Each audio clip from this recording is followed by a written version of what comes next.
días a todos. Ya estamos llegando al final de esta primera etapa. Lo bueno es que los paneles que veníamos viendo nos muestran inequidad, arbitrariedad, pero también acción y esperanza, ¿no? Que no la podemos perder, y más en este momento. Así que bueno, lo que planteamos con Edgardo fue ver qué nos pasa hoy, que lo estamos sufriendo todos los días, que son estas sanciones encubiertas que está imponiendo AFIP o los distintos organismos, y qué tenemos que hacer para poder defendernos, ¿no? Así que bueno, le voy a dar paso a él al panel. Bueno, muchísimas gracias en primer lugar a IDEA por la invitación para disertar este tema tan interesante, y también, bueno, un placer compartir este panel con Paola, ¿no? Y al momento de pensar un poco qué tema traíamos a colación en el día de hoy, lo que hicimos fue decidirnos por un tema que genera muchas complicaciones a lo que son los empresarios hoy y también a los abogados tributaristas.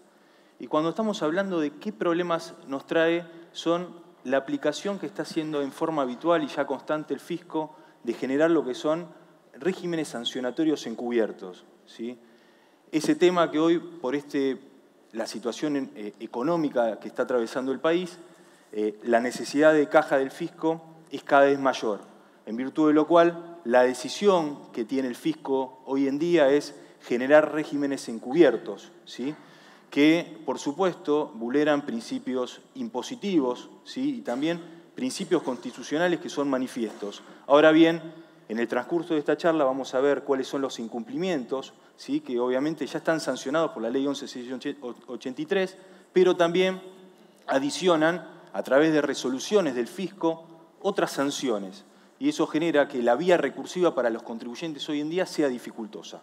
También, por supuesto, y de lo que se trata esta charla de IDEA, vamos a venir con un plan de mejora, ¿no? De qué es lo que nosotros vemos que necesitamos cambiar, o, por ejemplo, algo beneficioso para todos los que intervienen en la relación jurídica tributaria. Bueno, cuando estamos hablando de incumplimiento, nosotros estamos hablando de este régimen sancionatorio encubierto, estamos hablando de incumplimientos formales y materiales, estamos hablando de el no pago de tributos, la falta de presentación de declaraciones juradas, el incumplimiento formal de requisitos por parte de lo que es una reorganización societaria libre de impuestos, la caducidad de lo que son planes de pago, incumplimiento de lo que son el sistema de control electrónico y también incumplimientos formales relativos al domicilio fiscal electrónico.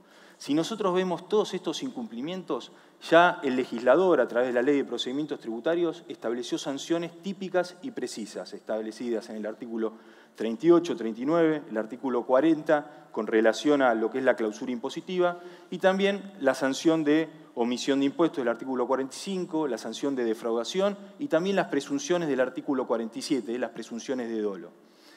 Pero, ¿qué sucede en la actualidad? No conforme con esto y lo que estableció el legislador, el fisco va más allá de estas sanciones tipificadas y lo que genera son sanciones encubiertas, ¿no? Y que son más gravosas que las sanciones típicas a los contribuyentes, porque si nosotros ahora pensamos y reflexionamos sobre qué tipo de sanciones económicas generan estas sanciones anómalas, vamos a ver que son mayores a lo que son las sanciones hasta de defraudación. Si uno tal vez en algunos casos le pregunta a un empresario qué prefiere, una multa de defraudación de 2 a 6 veces el impuesto omitido o alguno de este tipo de sanciones, por ejemplo, por no cumplir con un requisito formal que se establezca el decaimiento de una organización de impuestos, seguramente lo que va a preferir un empresario va a ser esa sanción gravosa de la Ley 11.683 y que establece el legislador. En virtud de lo cual, nosotros vemos este tipo de sanciones anómalas cada vez más seguidas por parte de la AFIP, ¿sí? Que se aplica y se crean vía resoluciones, que son, por ejemplo, la categorización del sistema de perfil de riesgo tributario, lo que es el CIPER, ¿no? Ese agravante que se le genera a los contribuyentes, la modificación en los estados de quit, la cancelación de los estados de quit, la exclusión a la suspensión de registros especiales tributarios, ¿sí? El tema de la actualidad, ¿no? De esta la emisión de comprobantes M, ¿no? En lo que es el registro de facturación, ¿sí? Y la imposibilidad de importar. No presenta una declaración jurada, por tal vez cuestiones, errores excusables de hecho, y hay una imposibilidad de importar, ¿sí? Otro de los temas hoy de suma actualidad que les estará pasando a muchos de los clientes que tienen, el tema del CEF, la capacidad económica tributaria, ¿sí? Y la capacidad económica financiera, perdón, y los perjuicios que se generan, ¿no? Por incumplimientos en la mayor de los casos formales, ¿sí? ¿Y qué vicios encontramos, ¿sí? Nosotros en esta situación? En primer lugar, en ningún caso encontramos, no existen actos administrativos. En segundo lugar, una falta, como lo hablamos, una falta de vía recursiva establecida en la Ley de Procedimientos Tributarios, ¿no? Que nunca se llevó a proyecto, a lo que es un proyecto al Congreso Nacional, nunca lo decidió el legislador, ¿sí? Por supuesto, la violación al principio de legalidad. Todos sabemos que, considerando una sanción encubierta, eso no puede estar creado por una resolución, sino que tiene que estar creado por una ley. No puede existir una resolución que establezca sanciones. Hay una oscuridad normativa en esto, y otro de los temas que vamos a hablar en la próxima filmina, que son las vías recursivas, el tema que en todos los casos es el efecto devolutivo de las apelaciones. Lo que generan estas sanciones anómalas que hoy nos estamos lamentablemente acostumbrando, ¿sí? Que vulneran principios de imposición, lo que son los principios constitucionales, es que hoy los asesores del fisco del Estado Nacional saben que aplicando este tipo de sanciones rápidamente logran recaudar, ¿sí? ¿Por qué? Porque se tratan de escapar de la Ley 11.683, como pasó con el aporte solidario, que lo crearon, y vulnerando todo lo que son principios constitucionales, muchos de los contribuyentes lograron litigarlo. Hoy ¿qué sucede? Hoy, ¿qué hace el fisco? Los asesores, ¿no? Del Estado Nacional lo que dicen, creemos sanciones anómalas, y lo que tenemos es un efecto devolutivo, y lo que obligamos a los contribuyentes es a pagarlo, porque como tiene efecto devolutivo tenemos posibilidad de ejecutar.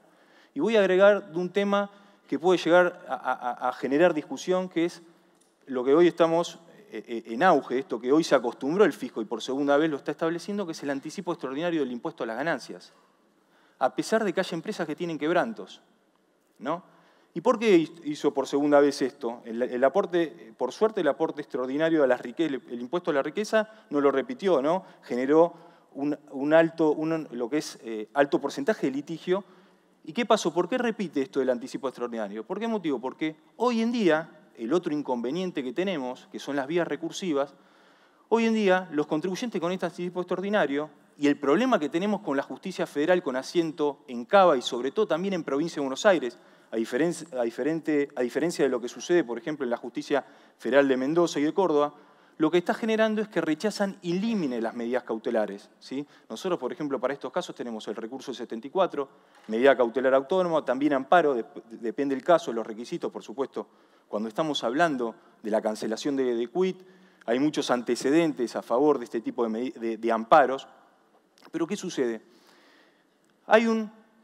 Creo que la justicia federal, con asiento, por ejemplo, en la justicia nacional, en lo contencioso administrativo, también lo que es la justicia federal también de Provincia de Buenos Aires, más precisamente en La Plata, lo que está haciendo es lo siguiente, decide esto y rechaza las medidas cautelares en base a lo que es el Código Procesal Civil y Comercial, el artículo 195, que es el tema de no perjudicar la renta pública. Cuando hablamos de no perjudicar la renta pública es un análisis de lo que es el concepto de finanzas públicas, sin analizar lo que es la verosimilitud del derecho, lo que es medidas cautelares, que claramente la vulneración, por ejemplo, en el caso del anticipo extraordinario, de que una empresa esté pagándolo con quebrantos, vulnera lo que es, primero, el principio de legalidad, no permiten compensar el principio de capacidad contributiva. Y hoy en día, ese es el gran inconveniente que nos encontramos y el gran obstáculo que nosotros tenemos con respecto a Ciudad Autónoma de Buenos Aires y la Provincia de Buenos Aires.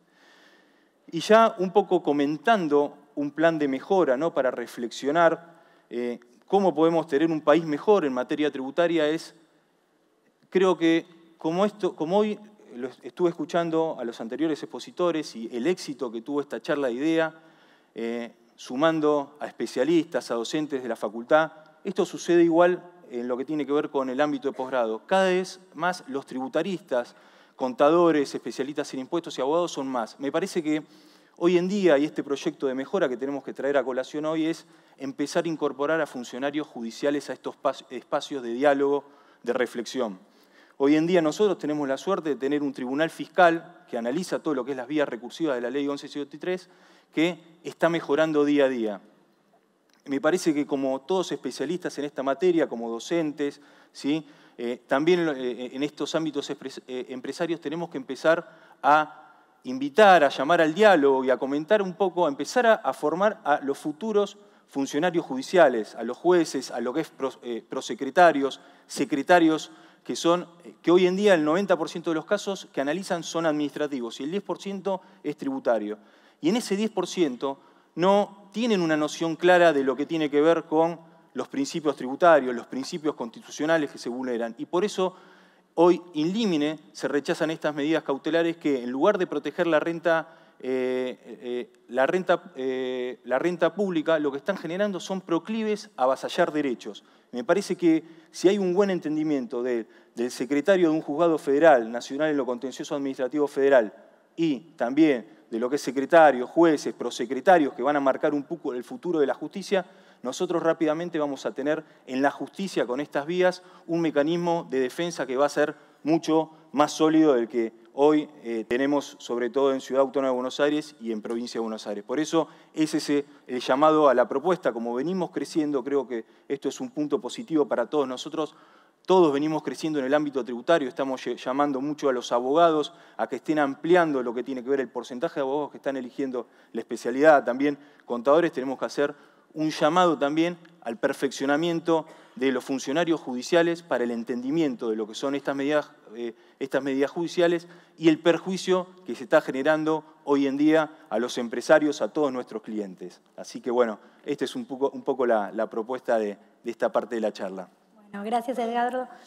A ver, dos puntos que creo que lo tomamos del panel anterior es los saldos a favor que tenemos en ingresos brutos, lo cual, decíamos, terminamos siendo acreedores y el Estado deudor. ¿Se podría, y muchas veces nos rechazan los certificados o es un proceso que nos sometemos a fiscalizaciones, ¿se podría vincularlo como este tipo de sanciones o no? ¿Y poder darle un encuadramiento o una defensa en esto? Yo creo que sí. Hoy en día acumular, como pasa con muchas de las empresas, esto de cómo se revirtió el tema de acreedor-deudor, de los contribuyentes y el fisco, muchas empresas acumulan saldo a favor. ¿Por qué? Por también el rechazo de que a través de fórmulas, pasa en Provincia de Buenos Aires, a través de fórmula se rechazan lo que son certificados de, solicitudes de atenuación de alícuota, se rechazan lo que son certificados de exclusión. Y esto, ¿qué genera también? Sanciones impropias, ¿sí? Que el contribuyente, para litigarlo, tenemos que ir a los juzgados contenciosos con asiento en cada provincia, en lugar buscando que primero agotar la vía administrativa y después tratando de lograr que se otorgue el certificado de exclusión para agotar el saldo a favor. También con este carácter restrictivo de acuerdo a la jurisdicción que estemos tomando.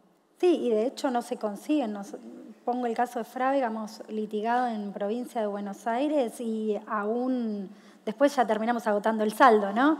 Pero finalmente nos salió la medida, así que... Sí, bueno, eso es uno, creo que, de los puntos de lo que estamos hablando, de esas sanciones anómalas, de esta forma de encubrir sanciones, porque realmente son castigos, llamémoslas, al no estar tipificadas, son sanciones. Y en lugar de darle, como toda sanción tiene efectos suspensivos hasta que lo resuelve la Corte, esta forma de encubrir por parte de los asesores de gobierno nacional y provincial lo que genera es mayor recaudación, que es hoy un poco lo que nos vamos a encontrar a futuro, es el estado económico crítico que tiene el país. A futuro lo que nos va a llevar es mayor litigio, lo cual tenemos que tener un poder judicial capacitado en materia tributaria para que pueda ver esto en forma concreta. Ok. ¿Y hay posibilidades de éxito? ¿O qué provincias tenés más posibilidades de éxito y en qué provincias es bastante difícil litigar? Por ejemplo, en lo que es la justicia, por ejemplo, federal de Córdoba y también de Mendoza, las sentencias son, la verdad, que muy bien fundadas y a favor de los contribuyentes en estos casos.